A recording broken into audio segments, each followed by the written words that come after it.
Hi friends, this is Venkatesh Devasani. ఈరోజు మనం Telangana state statistical అబ్స్ట్రాక్ట్ని ఇటీవల కాలంలో తెలంగాణ ప్రభుత్వం విడుదల చేయడం జరిగింది. రాబోయే పోటీ పరీక్షల్లో ఈ యొక్క అంశాల నుంచి చాలా వరకు ప్రశ్నలు అనేవి రావడం జరుగుతుంది. అది గ్రూప్ 2, గ్రూప్ 3 కానీ, గ్రూప్ 1 ప్రిలిమ్స్ కానీ, అదేవిధంగా ఏదైనా జనరల్ స్టడీస్ పేపర్లో కూడా ఇక్కడ నుంచి ప్రశ్నలు రావడానికి జరుగుతుంది. అయితే ఈ యొక్క అట్లాస్కు సంబంధించి ఈ యొక్క వీడియోలో కీ హైలైట్స్ అండి, ఏవైతే ఇంపార్టెంట్ ఎగ్జామ్ పాయింట్ ఆఫ్ వ్యూలో అడగడానికి అవకాశం ఉందో వాటిని కీ హైలైట్స్గా ఈ యొక్క మొదటి వీడియోలో మీ ముందుకైతే తీసుకురావడం జరుగుతుంది. తదుపరి వీడియోలో మిగతా చాప్టర్ల గురించి ఇన్డెప్త్గా డిస్కస్ చేద్దామండి. అందులో భాగంగా మొదటి టాపిక్ చూడండి, అడ్మినిస్ట్రేటివ్ మరియు జియోగ్రాఫికల్ ప్రొఫైల్ అండి. అంటే పరిపాలన మరియు జియోగ్రాఫికల్ ప్రొఫైల్ని ఇక్కడ డిస్కస్ చేసుకుంటే తెలంగాణ భౌగోళిక వైశాల్యం వచ్చేసి 1.12 లక్షల చదరపు కిలోమీటర్లుగా ఉండడం జరిగింది. అదే తెలంగాణలో రెవెన్యూ డివిజన్లు వచ్చేసి ప్రస్తుతం 76 ఉండగా మండలాలు వచ్చేసి 621గా ఉండడం జరిగాయి. అదేవిధంగా రెవెన్యూ విలేజ్లు వచ్చేసి 10,909 ఉండడం జరిగాయి. గ్రామ పంచాయతీలు వచ్చేసి 12,941 గ్రామ పంచాయతీలు అనేవి ప్రస్తుతం తెలంగాణలో ఉన్నాయండి. ఇక మున్సిపల్ కార్పొరేషన్లు వచ్చేసి 13 ఉన్నాయి. మున్సిపాలిటీలు వచ్చేసి 129 ఉన్నాయి. జిల్లా పరిషత్తులు వచ్చేసి 32 అండి. తెలంగాణలో మొత్తం 33 జిల్లాలు ఉండగా కేవలం 32 జిల్లాలలో మాత్రమే జిల్లా పరిషత్తులు ఉన్నాయి. జిల్లా పరిషత్తు లేని ఏకైక జిల్లా హైదరాబాద్ అని గుర్తుంచుకుంటే సరిపోతుంది. ఇక మండల పరిషత్తులు అండి, ఇవి వచ్చేసి 569గా ఉండడం జరిగాయి. మండలాలు వేరు, మండల పరిషత్తులు వేరు అనే అంశాన్ని గుర్తుంచుకోండి. మండలాలు వచ్చేసి 621 ఉండగా మండల పరిషత్తులు వచ్చేసి 569 ఉన్నాయి. కాబట్టి అభ్యర్థులు కన్ఫ్యూజ్ అయ్యే అవకాశాలు ఉన్నాయండి. మండల పరిషత్తులు అంటే ఎంపీటీసీలు అని గుర్తుంచుకోండి. ఇక అసెంబ్లీ స్థానాల సంఖ్య అంటే ఎంతమంది ఎమ్మెల్యేలు ప్రస్తుతం తెలంగాణలో ఉన్నారు, లేదా తెలంగాణలో ఎన్ని శాసనసభ స్థానాలు ఉన్నాయి అంటే 119 శాసనసభ స్థానాలు ఉన్నాయి. అదేవిధంగా లోక్సభ స్థానాలు వచ్చేసి 17 ఉన్నాయి అని గుర్తుంచుకుంటే సరిపోతుంది. ఇక్కడ నుంచి క్రింది వాణిలో సరైనవేవి కానివేవి అని అడగవచ్చు. జతపరచండి అని కూడా అడగడానికి అవకాశం ఉంది. కాబట్టి ప్రతి అంశం కూడా ఈజీగానే మనకు గుర్తుంది అనిపిస్తుంది, కానీ ఇక్కడ నుంచి ప్రశ్న రావడానికి చాలా అవకాశాలు ఉన్నాయి. కాబట్టి ప్రతి అంశాన్ని కూడా గుర్తుంచుకోండి. ఇక డెమోగ్రఫీ అండి, చాలా ఇంపార్టెంట్. డెమోగ్రఫీ పైన కూడా మనకి తెలంగాణ ఎకానమీలో ప్రత్యేకమైనటువంటి చాప్టర్ ఉండడం జరిగింది. కాబట్టి ఇక్కడ కీ హైలైట్స్గా జనాభా గురించి డిస్కస్ చేద్దామండి. 2011 జనాభా లెక్కల ఆధారంగా తెలంగాణ రాష్ట్రం యొక్క జనాభా 3.50 కోట్ల అండి. 3,50,00,000కు పైగా తెలంగాణ జనాభా ఉండడం జరిగింది. లింగ నిష్పత్తి వచ్చేసి 988గా ఉండడం జరిగింది. అక్షరాస్యత వచ్చేసి 66.5%గా ఉన్నదండి. ఇక్కడ నుంచి కూడా ప్రశ్న రావడానికి అవకాశం ఉంది. కాబట్టి ఈ యొక్క అంశాలను కూడా గుర్తుంచుకోండి. ఇక ఇన్ఫ్రాస్ట్రక్చర్ అండి, మౌలిక సదుపాయాల గురించి కనుక పరిశీలిస్తే తెలంగాణలో మొత్తం కాంట్రాక్ట్ విద్యుత్ సామర్థ్యం అండి, తెలంగాణలో ఉత్పత్తి అయ్యేటువంటి విద్యుత్ సామర్థ్యం వచ్చేసి 19,576 మెగావాట్ల విద్యుత్ అనేది ఉత్పత్తి కావడం జరుగుతుంది. ఇందులో టీజీ జెన్కో వచ్చేసి 6,485 మెగావాట్ల విద్యుత్తుని ఉత్పత్తి చేస్తుంది అనే అంశాన్ని గుర్తుంచుకోండి. ఇక జాతీయ రహదారులు, రోడ్డు భవనాలకు సంబంధించిన రహదారులు, అదేవిధంగా పంచాయతీ రోడ్లుతో సహా రాష్ట్రంలో ఉన్నటువంటి మొత్తం రోడ్ల పొడవు వచ్చేసి 1.10 లక్షల కిలోమీటర్లు అండి. మన రాష్ట్రంలో ఎలాంటి రహదారులు ఉన్నాయంటే జాతీయ రహదారులు ఉన్నాయి, రాష్ట్ర రహదారులు ఉన్నాయి, అదేవిధంగా పంచాయతీ రహదారులు ఉన్నాయి. ఇవన్నీ కలిపి రహదారుల పొడవు వచ్చేసి 1.10 లక్షల కిలోమీటర్లుగా ఉండడం జరిగింది అని గుర్తుంచుకోండి. ఇక ఆర్థిక వ్యవస్థ అండి, తెలంగాణకు సంబంధించినటువంటి ఎకానమీ ఏ విధంగా ఉంది అంటే ప్రస్తుత ధరల ప్రకారం మనం లెక్కిస్తున్నామని గుర్తుంచుకోండి.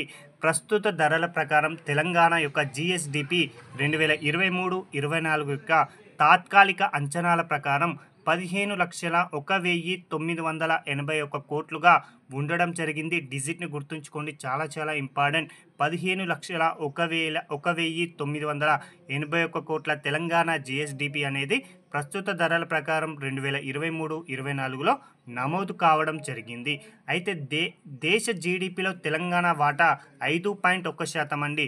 దేశ జీడిపి 100 రూపాయలు లేదా 100% అనుకుంటే మన తెలంగాణ వాటా ఎంతగా ఉంది దేశ జీడిపిలో అంటే 5.1%గా ఉండడం జరిగింది. కాబట్టి చాలా చాలా ఇంపార్టెంట్. ఎగ్జామ్ పాయింట్ ఆఫ్ వ్యూలో ఇలాంటి ప్రశ్నలు అడగడానికి అవకాశం ఉంది. ఇక నాన్ స్పెషల్ కేటగిరీ రాష్ట్రాలు ఉంటాయండి. మనకు స్టేట్స్ని రెండు రకాలుగా వర్గీకరించారండి. కొన్ని స్టేట్స్ వచ్చేసి స్పెషల్ కేటగిరీ స్టేట్స్ ఉంటాయి, మరికొన్ని వచ్చేసి నాన్ స్పెషల్ కేటగిరీ స్టేట్స్ ఉంటాయి. ఇందులో మన తెలంగాణ ఏ రకానికి చెందింది అంటే నాన్ స్పెషల్ కేటగిరీ రాష్ట్రానికి సంబంధించినటువంటి రాష్ట్రంగా గుర్తింపు పొందింది. అలాంటి రాష్ట్రాలలో తెలంగాణ జిఎస్డిపి వృద్ధి రేటు 14.5%తో అత్యధిక వృద్ధి రేటును నమోదు చేసినటువంటి రాష్ట్రంగా ఉండడం జరిగిందండి. కాబట్టి గుర్తుంచుకోండి, ఏ కేటగిరీలో అత్యధికంగా వృద్ధిని నమోదు చేసిన రాష్ట్రంగా తెలంగాణ ఉంది అంటే నాన్ స్పెషల్ కేటగిరీ అని గుర్తుంచుకుంటే సరిపోతుంది. ఆ వృద్ధి రేట్ ఎంత అని కూడా అడగవచ్చు. కాబట్టి 14.5% అని గుర్తుంచుకుంటే సరిపోతుందండి. ఇక తలసరి ఆదాయం అండి, పర్ క్యాపిటా ఇన్కమ్ వచ్చేసి తెలంగాణలో ప్రస్తుతం 3,56,564 రూపాయలు అనేది 2023-24 యొక్క అంచనాల ప్రకారం ఉండడం జరిగింది. కాబట్టి ఈ యొక్క డిజిట్ని కూడా గుర్తుంచుకోండి, చాలా చాలా ఇంపార్టెంట్.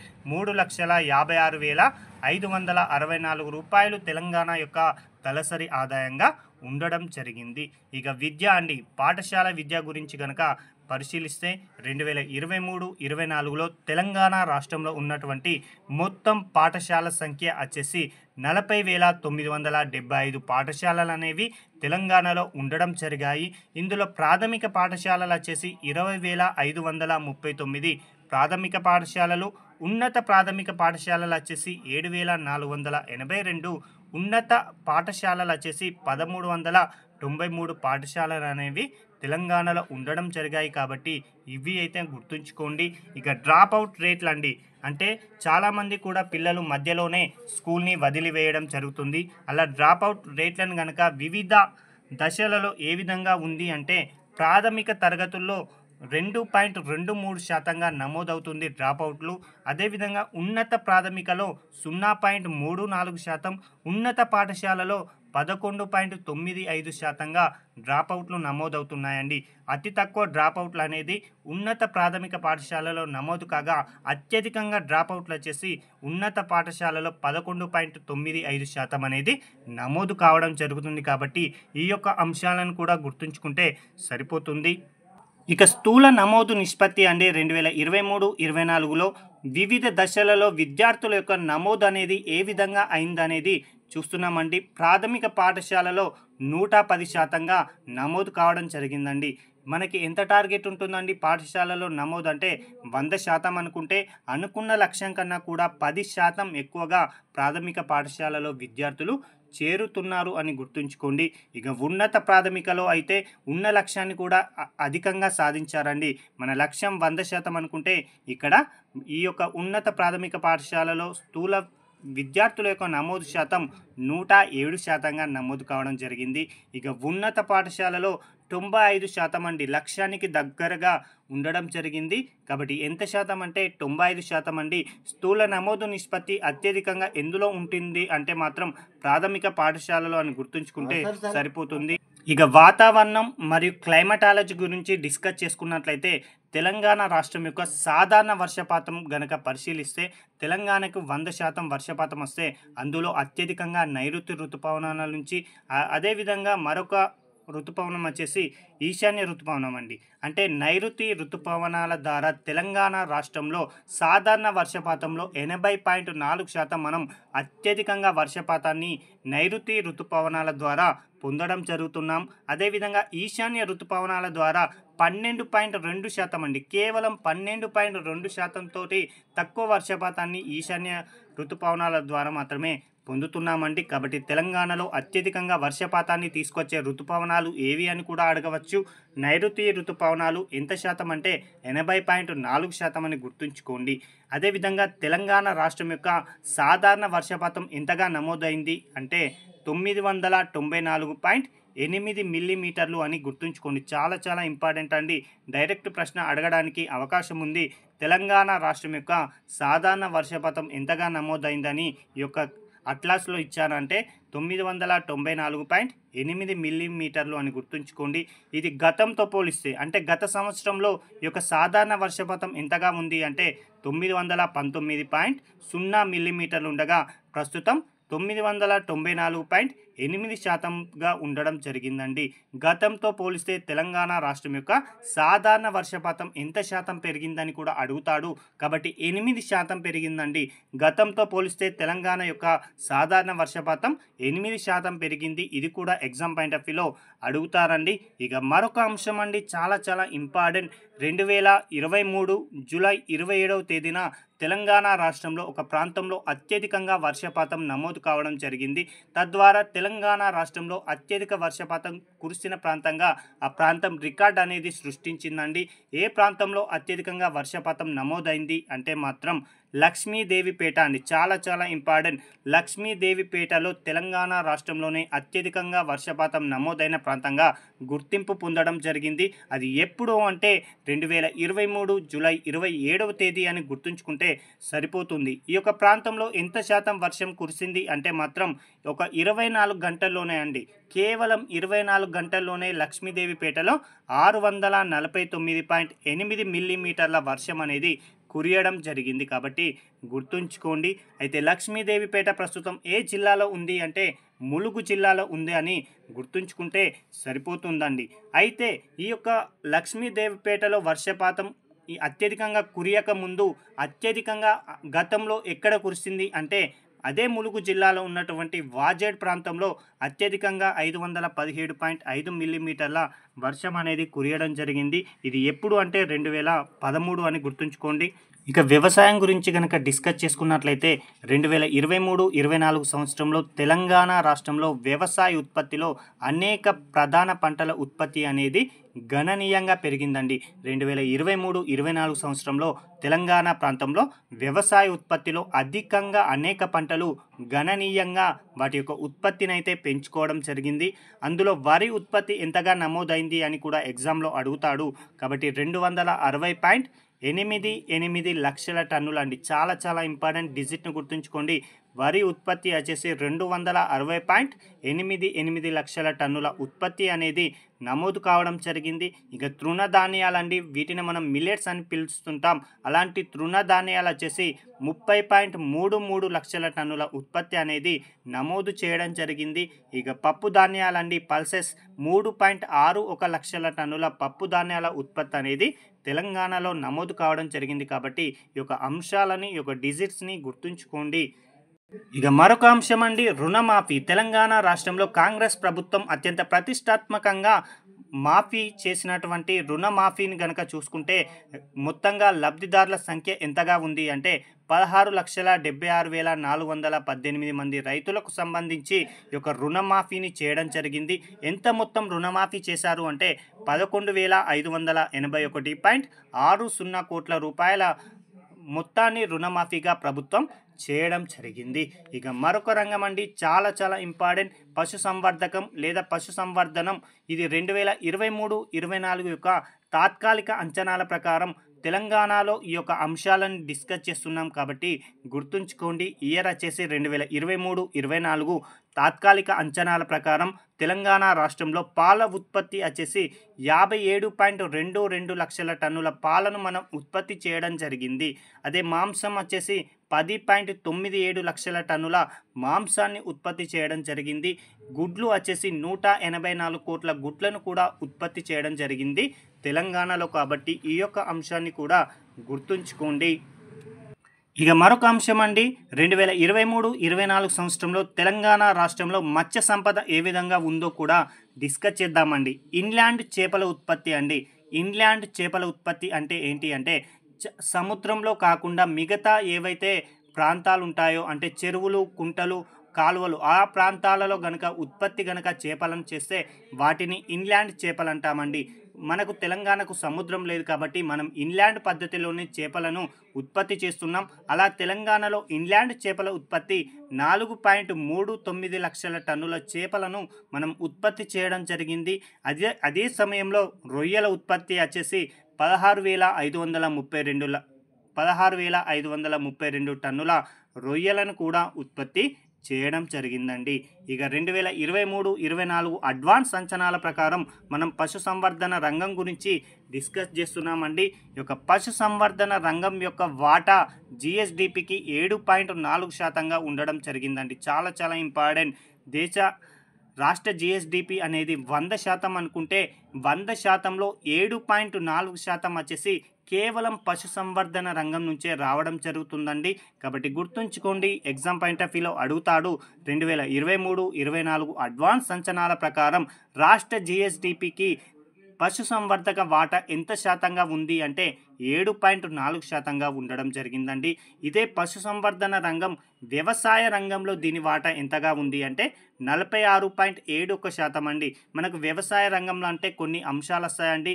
అందులో మత్స్య సంపద వస్తుంది, అటవీ సంపద వస్తుంది, పంటలు వస్తాయి, అదేవిధంగా పశుసంవర్ధన రంగం వస్తుందండి.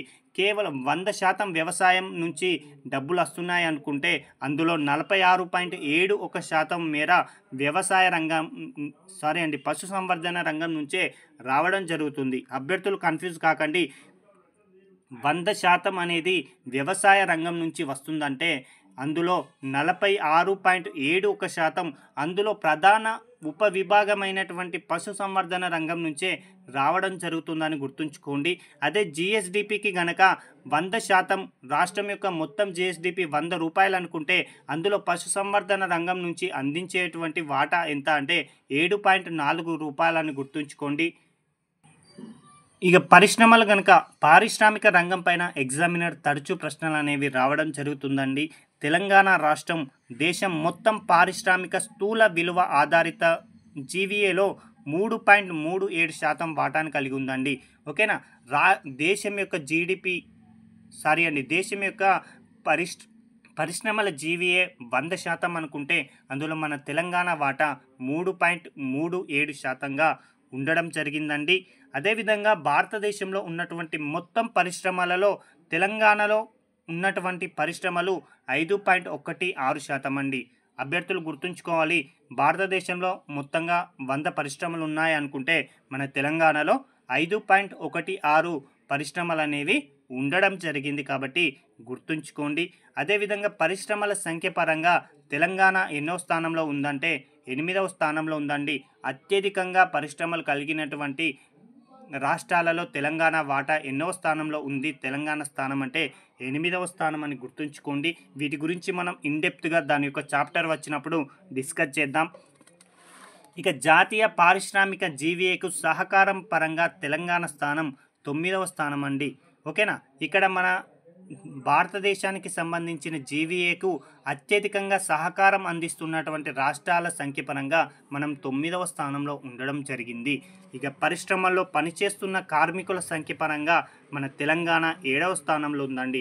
పరిశ్రమలలో కార్మికుల యొక్క అత్యధికంగా ఏ రాష్ట్రాలలో పనిచేస్తున్నారంటే అలా 7వ స్థానంలో మనం ఉండడం జరిగింది. కాబట్టి ఈ యొక్క అంశాన్ని కూడా గుర్తుంచుకోండి. ఇక ఆరోగ్య రంగం అండి. ఆరోగ్యం 2023-24లో మన రాష్ట్రంలో 2,08,950 MCH అండి మదర్ చైల్డ్హుడ్కు సంబంధించిన కిట్లను అయితే పంపిణీ చేయడం జరిగింది. అదేవిధంగా ఆరోగ్యశ్రీ లబ్ధిదారులు ఎంతమంది ఉన్నారు అంటే 3,55,494 మంది ఆరోగ్యశ్రీ అనేటువంటి పథకం ద్వారా లబ్ధి పొందడం జరిగింది. అదే మన తెలంగాణ రాష్ట్రంలో పోషకాహారం అందలేక చాలామంది పిల్లలు కూడా ఇబ్బందులు పడుతున్నారు. అలా పోషకాహార లోపం కలిగినటువంటి పిల్లలు 1.76% అని గుర్తుంచుకోండి. ఇక 2023-24లో 71.4% మంది మహిళలు, 74.8% పిల్లలు కూడా పోషకాన్ని పొందడం జరిగిందండి. అనుబంధ పోషణాన్ని పొందడం జరిగింది. అంటే ప్రభుత్వం వివిధ పథకాల ద్వారా అందిస్తున్నటువంటి న్యూట్రిషన్ ఫుడ్ని ఇంత శాతం అంటే 71.4% మంది మహిళలు, 74.8% మంది పిల్లలు కూడా పొందడం జరిగింది అని గుర్తుంచుకోండి. ఇక సాంఘిక భద్రత అండి, చాలా చాలా ఇంపార్టెంట్. సాంఘిక భద్రత 2023-24 సంవత్సరంలో చేయూత పెన్షన్ల ద్వారా ఎంతమంది లబ్ధి పొందారు అంటే 44.10 లక్షల మందికి చేయూత పెన్షన్లను అయితే ప్రభుత్వం పంపిణీ చేయడం జరిగింది. అదే మన తెలంగాణ రాష్ట్రంలో బిలో పావర్టీ లైన్కి సంబంధించి రేషన్ కార్డులు ఎన్ని ఉన్నాయి అంటే 89.97 లక్షల బీపీఎల్ కార్డులు కూడా ఉండడం జరిగింది అని గుర్తుంచుకోండి. ఇక మరొక అంశం అండి, చిట్ట చివరి అంశం ఈ యొక్క వీడియోలో, మహాలక్ష్మి పథకం కింద తెలంగాణ ప్రభుత్వం అత్యంత ప్రతిష్టాత్మకంగా ఈ యొక్క మహాలక్ష్మి పథకాన్ని అయితే తీసుకురావడం జరిగింది. ఇందులో భాగంగా మహిళలకి ఉచిత బస్సు ప్రయాణాన్ని కూడా కేటాయించడం జరిగిందండి. అయితే 2024 మార్చి 31 నాటికి ఉచిత బస్సు కోసం కేటాయించినటువంటి ఖర్చు చేసినటువంటి మొత్తం ఎంత అంటే 1163.08 కోట్ల రూపాయలను కేవలం మహిళలకి సంబంధించిన ఉచిత బస్సు కోసం ప్రభుత్వం ఖర్చు చేయడం జరిగింది. ఇక మరొక పథకం అండి, ఇందులో మహాలక్ష్మి పథకంలో భాగంగా మరొక ఉప పథకం వచ్చేసి ఎల్పిజి గ్యాస్ సిలిండర్లు అండి. అలా ఎల్పిజి గ్యాస్ సిలిండర్లు ఎంతమంది పొందారు అంటే 39.57 లక్షల మందికి ఈ యొక్క ఎల్పిజి గ్యాస్ నుంచి సబ్సిడీ అయితే పొందడం జరిగింది. ఇక గృహజ్యోతి అండి, ఆగస్టు 31, 2024 నాటికి గృహజ్యోతి కోసం ఎంత మొత్తంగా ప్రభుత్వం ఖర్చు చేసింది అంటే 808.33 కోట్ల రూపాయలను ఖర్చు చేయడం జరిగిందండి. ఇదండి తెలంగాణకు సంబంధించి అబ్స్ట్రాక్ట్లో పేర్కొన్నటువంటి కీ హైలైట్స్ని మీ ముందుకైతే తీసుకురావడం జరిగిందండి. ఎగ్జామ్ పాయింట్ ఆఫ్ వ్యూలో ఇక్కడ నుంచి ప్రశ్న అనేది రావడం జరుగుతుంది. ఈ యొక్క అబ్స్ట్రాక్ట్ అనేది తెలుగులో లేదండి, ఇది కేవలం ఇంగ్లీష్ భాషలో మాత్రమే ఇవ్వడం జరిగింది. కాబట్టి దీనికి సంబంధించినటువంటి పీడిఎఫ్ని మన టెలిగ్రామ్ ఛానల్లో మీకు అందించడం జరుగుతుంది. Thank you.